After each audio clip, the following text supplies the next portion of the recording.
Nag-asawa pala ulit ang daddy mo. Oo. Nadestino kasi siya sa probinsya dati. Tapos doon niya nakilala si Aling Sheila. Kaya lang namatay na siya eh. Naalala mo ba nung tinulungan ko kayo ni Aling Teresa? Doon ako sa kanila nagbabakasyon nun. Alam mo, mahal na mahal ni Daddy si Tita Sheila. Hindi ko rin naman siya masisisi eh. Kasi kung magkasama sila ni Mami, nagsasalpukan lang sila. Ay, pagkanager rin kasi si Mami eh. Pero si Tita Sheila naman, mabait yun. Ba't ka nga pala nagsinungaling kanina? Bakit mo sinabing wala ka ng magulang? Ayoko lang makilala ng daddy mo, nanay ko.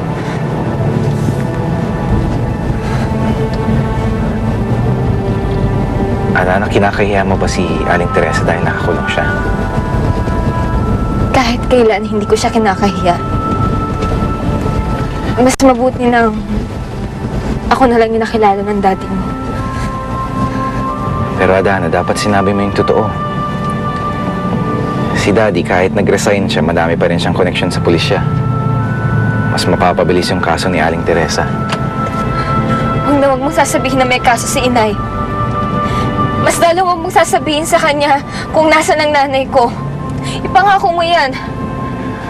Adana, ba't ganyan ka? May problema ba? Wala naman. Sorry na bigla lang ako. Billy, pwedeng itabi mo na lang yung sasakyan. Bababa na ako. Ako na lang uuwi. Kaya ko na to. Adana. Adana naman. Adana. Adana. Adana!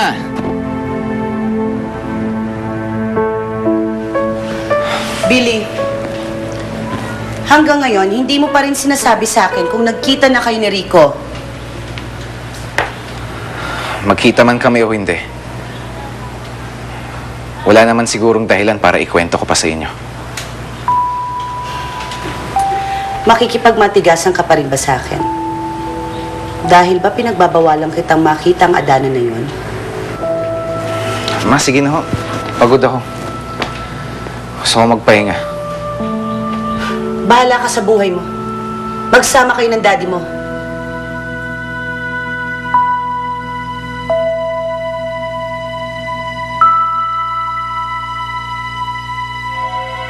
Hey, guess what, man?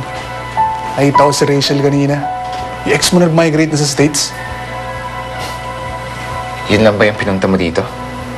Siyempre hindi. Dalaw yung mga pictures na gusto mo makita. Sige, iwan mo lang dyan. Mukhang bad trip ka na naman, pare. Okay naman. Kaya lang, parang biglang nagbago si Adana eh. Parang naiilang siya kay Daddy. Baka naman iniisip na nakaawain siya ng daddy mo. Tulad ng ginawa ng mami mo. Baka nga. Pero sana naman maniwala siyang iba si Daddy kay Mami. Hindi naman kami magkakaproblema kay Daddy eh. Totoo nga lang, boto pa nga si Daddy sa kanya. Oh, saan ka na pupunta, bro?